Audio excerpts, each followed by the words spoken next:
नमस्कार, मैं हूं पूजा सिंह। स्वागत है आप सभी का आपके अपने बुलंद आवाज पर। दोस्तों, आज बात करूंगी एक ऐसे विषय के बारे में जिसकी चर्चा पिछले कुछ दिनों से मीडिया लगातार कर रहा है, यानी कि मेन स्ट्रीम मीडिया लगातार उस टॉपिक को हवा दे रहा है। और वो विषय है चंद्रशेखर रावण और आकाश आनंद के बीच का कंपैरिजन, उन दोनों की तुलना करना। मीडिया लगातार ये बता रहा है कि चंद्रशेखर आजाद रावण जो है वो कहीं ना कहीं भारी पड़ते हुए दिखाई दे रहे हैं आकाश आनंद पर। तो आपको बता दें कि आकाश आनंद के ऊपर भारी पड़ना चंद्रशेखर आजाद रावण के लिए लगभग नामुमकिन सी चीज है, नामुमकिन सी बात है। उसका सबसे बड़ा कारण है कि बसपा सुप्रीमो मायावती का जो हाथ और साथ है वो आकाश आनंद के साथ है। इस बात को पता नहीं क्यों भूल जाती है मीडिया, क्यों भूल जाते हैं लोग कि आकाश आनंद के पास जो है वो चंद्रशेखर रावण के पास नहीं है और ना ही कभी हो सकता है। भविष्य की बात अगर छोड़ दें, भविष्य की जो कैलकुलेशन है अगर उसको हटा दें, तो आप देखेंगे कि इस वक्त आकाश आनंद जो है वो एक बड़ी सेफ और मजबूत पोजीशन में मुझे दिखाई देते हैं, क्योंकि उनके पास है बसपा सुप्रीमो मायावती, इसके साथ ही साथ नीला झंडा और हाथी निशान। ये सबसे बड़ी पावरफुल चीज है जो आकाश आनंद के पास है। वहीं अगर बात करें चंद्रशेखर रावण की, तो ये जरूर माना जा सकता है कि उनके पास जिस तरीके का इस समय सपोर्ट है, यूथ का सपोर्ट है, यूथ आइकन है, जमीन पर दिखाई देते हैं, उतरते हैं, बात करते हैं, लोगों के सामने आते हैं, लोगों की मदद करने के लिए आगे आते हैं, उनकी हक हुकूक की लड़ाई लड़ने के लिए सामने आते हैं, आगे आते हैं, उतरते हैं, सब कुछ है, सब कुछ ठीक है। उसके बाद भी आप ये देखिए जिस तरीके से 2022 के विधानसभा चुनाव जो उत्तर प्रदेश में हुए थे उसमें और अभी फिलहाल के निकाय चुनाव में आप चंद्रशेखर आजाद को नगण्य ही पाएंगे, शून्य ही पाएंगे। क्योंकि जब बात वोट देने की आती है तो डेफिनेटली जो दलित वोटर है वो सीधे जाकर के जुड़ता है बसपा में, क्योंकि बसपा का निशान है हाथी और नीला झंडा। ये कहीं ना कहीं बहुत बड़ी चीज है जो बसपा को कई गुना मजबूत बनाती है चंद्रशेखर रावण के मुकाबले।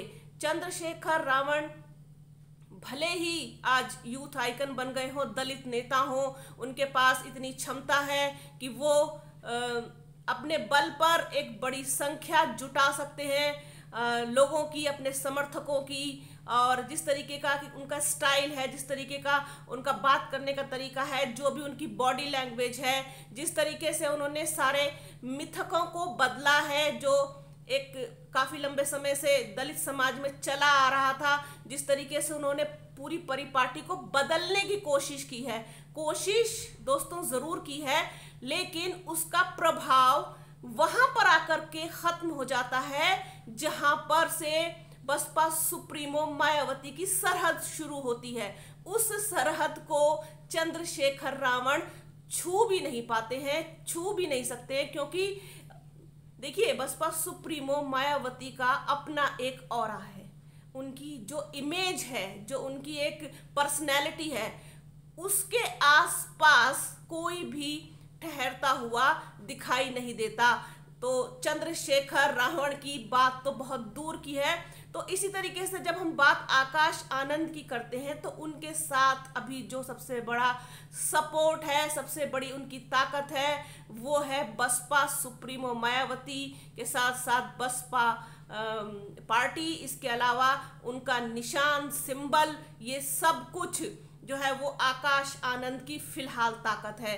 जबकि ये देखा जाए तो अगर हम बात करें जमीनी स्तर पर या फिर पॉपुलैरिटी में या फिर मीडिया को फेस करने में या फिर जमीन पर उतरने में, तो उसमें डेफिनेटली चंद्रशेखर रावण जो है वो आकाश आनंद से 4 हाथ आगे ही निकलते हुए दिखाई देते हैं। उनसे 20 ही हैं, 19 नहीं है। लेकिन एक जो सबसे बड़ी चीज है वो है आकाश आनंद के पास, और उस चीज की कमी है चंद्रशेखर रावण के पास। तो ये दोनों चीजें ऐसी हैं फिलहाल, जैसे नॉर्थ पोल और साउथ पोल, जिनका मिल पाना आपस में अभी असंभव दिखाई देता है, क्योंकि बसपा सुप्रीमो मायावती के भतीजे हैं आकाश आनंद, और डेफिनेटली एक बुआ भतीजे का जो रिश्ता होता है और एक पारिवारिक जो रिश्ता होता है, आगे विरासत को बढ़ाने का जो एक सिलसिला है कि बसपा सुप्रीमो मायावती जब कभी भी रिटायरमेंट लेंगी तो उसके बाद उनकी विरासत को कौन संभालेगा, तो वो डेफिनेटली उनका उत्तराधिकारी फिलहाल आकाश आनंद है।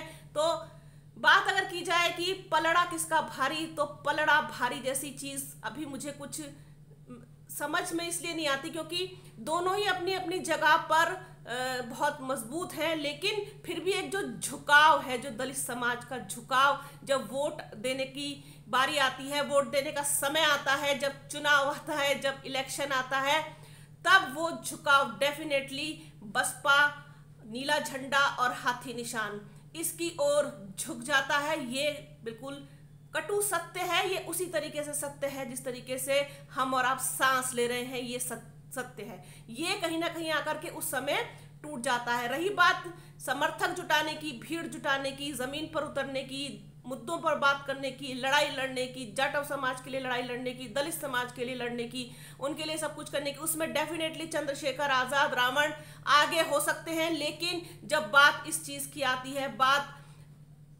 दलित समाज की आती है, दलित नेता की आती है, दलितों की आती है और बहुजन समाज की आती है, तो वो कहीं ना कहीं इस समय आकाश आनंद जो है वो मजबूत स्थिति में दिखाई देते हैं। तो एक ये टॉपिक मेरे जहन में चल रहा था कि जिस तरीके से मीडिया लगातार बात कर रहा है, दोनों की तुलना करने पर लगा हुआ है, तो तुलना देखिए दोनों की नहीं की जा सकती।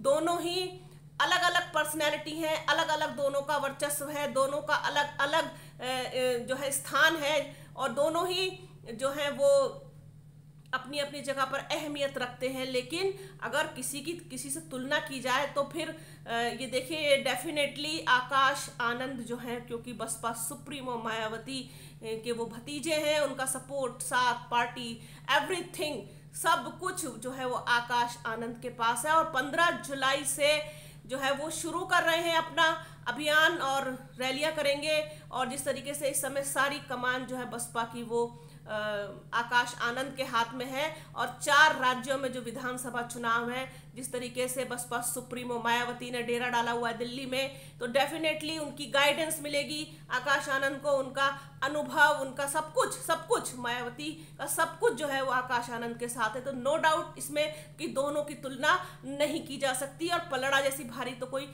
बात ही कहीं नहीं होती।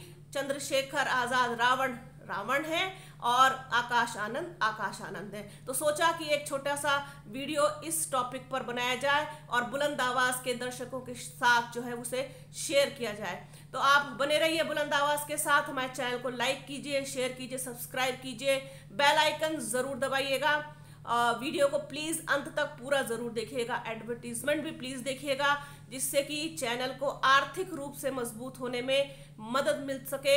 मेरा चैनल अभी नया है दोस्तों, आप लोगों के सहयोग की, सपोर्ट की मुझे जरूरत है। अपना और अपनों का बहुत ख्याल रखिएगा। जल्द मिलूंगी आपसे एक नए वीडियो में, एक नई चर्चा के साथ, एक नए मुद्दे के साथ। तब तक के लिए जय हिंद।